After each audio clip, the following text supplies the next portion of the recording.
Welcome to the Growing Food is Easy Challenge Week 6. Today we're going to be talking about what is your growing zone and what does that even mean?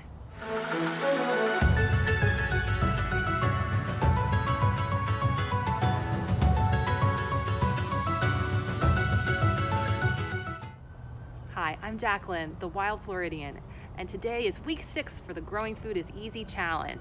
Today we're going to be talking about growing zones. Now, if this is your first time joining us and you want to start from the beginning with the Growing Food is Easy Challenge, which is a challenge all about inspiring us while we all perspire, growing food so we can make a difference with money, our homes, having the most local food that you can have, and making the difference for the world by growing one piece of food at a time. You can go ahead and click on a card up above, or there'll be a playlist at the very end of this video so you can start right from the beginning and go along for the journey with us. So let's get into it.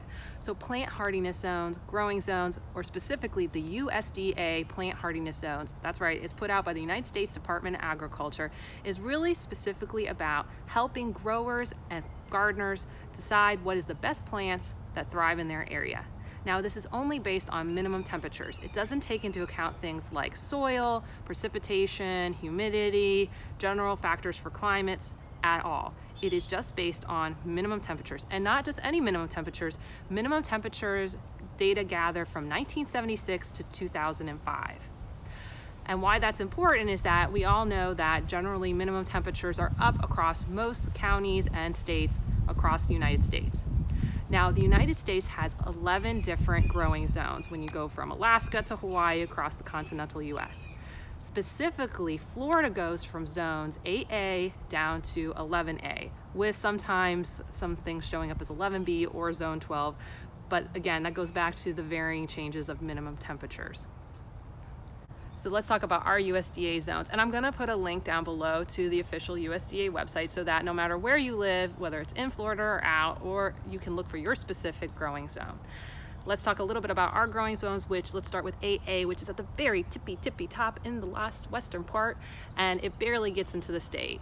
So really our biggest zone that starts us is 8B, and this captures cities like Tallahassee and Panama City. The next big section is 9A, and this will capture cities like Jacksonville, Gainesville, and Ocala. 9B, better known for two really big tourist cities such as Tampa and Orlando, and it goes all the way down to Lake Okeechobee. When we get to this next zone, it gets a little different, and it's my zone, 10A, which is St. Petersburg, which for those who know the Bay Area is just a hop and a skip away from Tampa, but because it's a peninsula on a peninsula, right, it gets pretty warm comparatively and the temperatures stay pretty even. Now, 10B doesn't start again until you get a lot further south on the west coast, which is Fort Myers, and then it goes over to Vero Beach and Naples. The next one, which is 10B, this captures really what we would consider South Florida. So places like West Palm, Fort Lauderdale, Miami, all fall into 10B.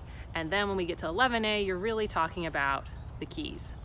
I'm looking at a squirrel that's hopping closer and closer to me.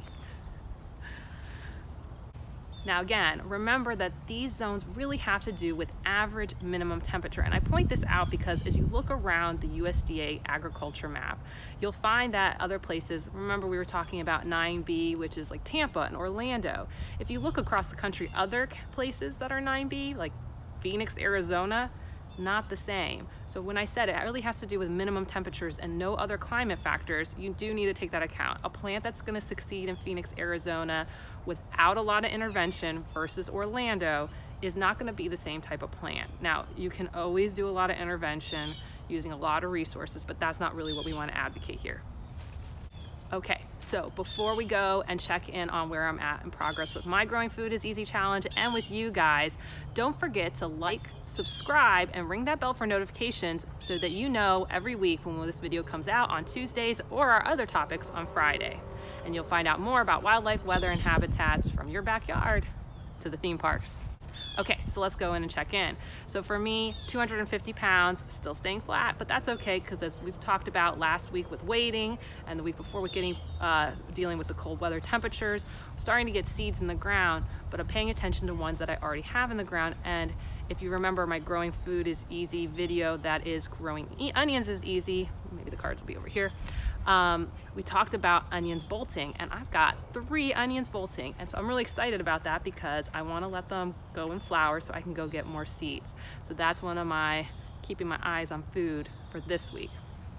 Let's go check in with you guys. Dusty R, he went and posted on one of the previous videos and asked for that fabulous green onion soup that we make. So in trade, he said, I'll give you some tips if you give me the recipe real quick. And I'm hoping that's because you had some green onions ready and you really wanted to get going on it.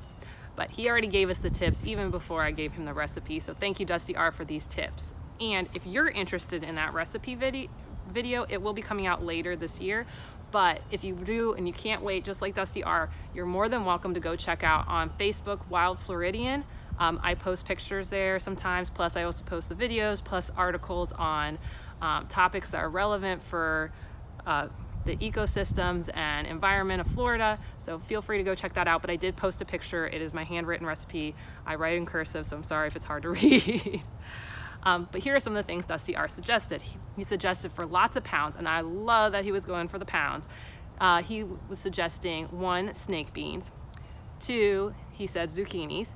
Papaya, if you've only got a narrow space and you want to go up, and of course, African potato mint. So thank you, Dusty R, for all those suggestions. We'll definitely take that into account as we go and plant things throughout the year. So question for you, what's your growing zone and what plants do you like to grow in your growing zone if you're an experienced gardener? If you're new, did finding out your growing zone help or hurt you with growing your plants?